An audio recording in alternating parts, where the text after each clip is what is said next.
Hi guys, I chose the Kansas Cornfield by the artist John Stuart Curry from 1933 with the dimensions 60 and 3/8 by 38 and 3/8. I chose this painting because I'm from Kansas and I went to a high school called Mays, so everybody always is making jokes about that. I also am from Wichita, so it's a very um, art-centered community, so people are have very strong opinions of art there. The location of this art painting is of a cornfield. The artist made it feel like you're in the middle of a cornfield, not just really looking on the side. Um, it's a painting and it's made with oil on a canvas. The cornfield looks as though there are only stalks of corn in the painting. There's obviously this full-grown stalk in the front, and then there's the baby stalks on the leaves growing out and growing. There's no buildings, so it's obviously outside. We can also tell that it's outside by the sky and the clouds.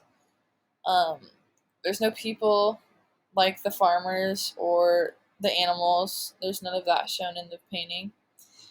I think the artist used the linear perspective here to show the stalks growing straight, and also to use the position and the size method to show that the stalks in the back are further away in the painting, as they're higher up, like the clouds, it's obviously further away than right here in front of us. This is obviously the closest stalk to us because it's in the front. Um, they also made it feel like the stalks are further away, are getting smaller, as though it's a field and not just a patch of corn. The artist used the secondary colors green and the primary colors yellow and blue to paint this. The elements of art here used actual and implied lines, or he used the implied lines to show how corn is grown in rows and columns, and the shape of the corn is shown by how the stalks are given an area that visually looks like the space of field.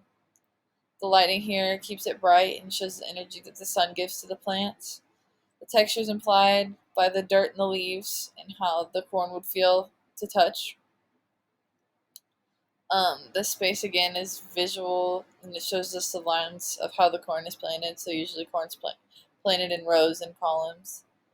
The artist used the diagonal lines of the clouds and some of the ears pointed all in the same direction to show, in contrast with the straight up growth of the corn and the stalks, to show the wind of Kansas and how there's a lot of movement in the painting. The scale of the stalks is more proportional to the viewer because most humans will look up to corn because it grows much taller than the average man.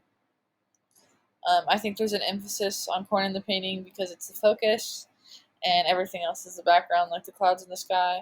There's a balance here because the corn is being grown between and on the stalks, and there's nothing else overpowering about the painting, and it's very calming to look at. I think the artist used this to show like what it's like being from Kansas, and especially in 1933, there probably wasn't much else going on.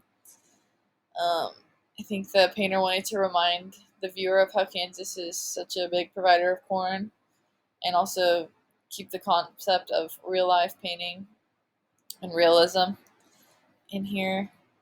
Um, I like the painting. It reminds me of Kansas in a big way, obviously. I think that was the purpose, is to represent Kansas and how corn is such a big deal, especially back in 1933. Corn was probably the only thing that was in Kansas. I think it uses realism, and I really enjoyed the painting.